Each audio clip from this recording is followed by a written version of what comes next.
When you're fishing a jerkbait, how long should you pause in between jerks?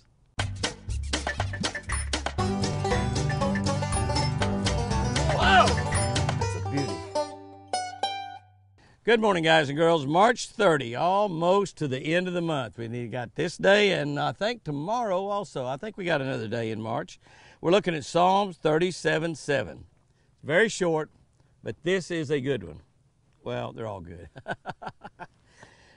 Psalm 37:7 says, wait and trust the Lord. Wait and trust the Lord. 5 little simple words. Wait and trust the Lord. I won a bass and race tournament at Disney World down in Orlando, Florida, while teamed up with Bobby Allison, the great NASCAR legend. Bobby is a terrific fisherman, especially with plastic worms, which is what we caught our fish on midway through that tournament morning. Early in the day, however, they were tearing up a rebel popper, but they were usually missing the bait on the first strike and not getting hooked until the second or third time they hit it. They would just come up there and crash into that bait, but they wouldn't get it. Just keep working that popper. Crash into it again, they wouldn't get it. Crash into it again, they finally get it. These were dynamite blow-ups. I mean, incredible blow-ups. When the bass struck, Bobby Allison set the hook every single time. Fish after fish after fish. No matter how much I would tell him, Bobby, wait till you feel them. Wait until you feel those fish.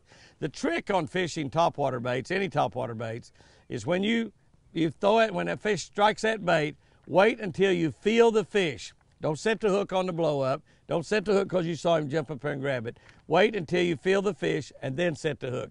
Many times they blow up on them and miss them completely. They can even suck the bait under just from the blow-up, not even have it in their mouth. If you set the hook, obviously you're going to miss it. Bobby was very, very, very impatient. When the fish bit, like I said, Bobby Allison would set the hook.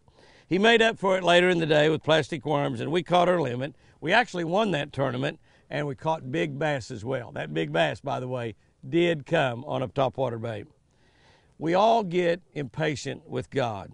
You ever been impatient with God? At times, we all get that way.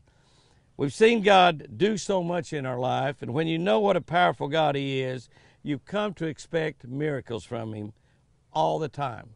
I can't wait to see what God's going to do next in my life. God is doing amazing things, and I just can't wait to see what He has planned next for me. I don't know what it is. All I got to do is wait, because it's always on His timetable. So be patient. Don't set that hook expecting something to happen immediately. Just be patient. Wait on God. On His timetable, He will bless your socks off. Absolutely bless your socks off.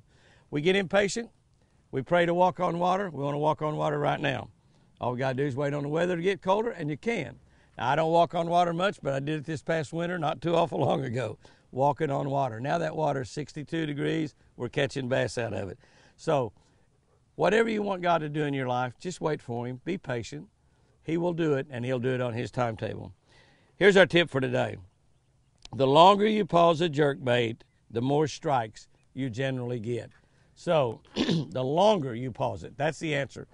When you jerk a jerkbait down, and let me give you another little tip in there, the colder the water is, the longer you need to pause in between jerks. When the water gets nice and warm, like it's getting now all over the country, you don't have to let that thing, in fact, you don't have to let it pause, but just a little bit. But more often than not, if you're not getting bites on a jerkbait, and you hear other people are catching on jerkbait, you're not pausing long enough in between strikes. When it's really, really cold, early in the winter, in these clear water lakes, we're fishing for these bass that are pre-spawned fish. They're located out in 8 and 10 foot of water. You just have to let it sit there just as long as you possibly can, and then let it sit there a little longer. And it makes a difference many days in catching a boatload of fish and not getting a single stripe on a jerkbait. Guys and girls, go out there and have you a great one today. The fishing is terrific just about everywhere. And remember, I sure do love you.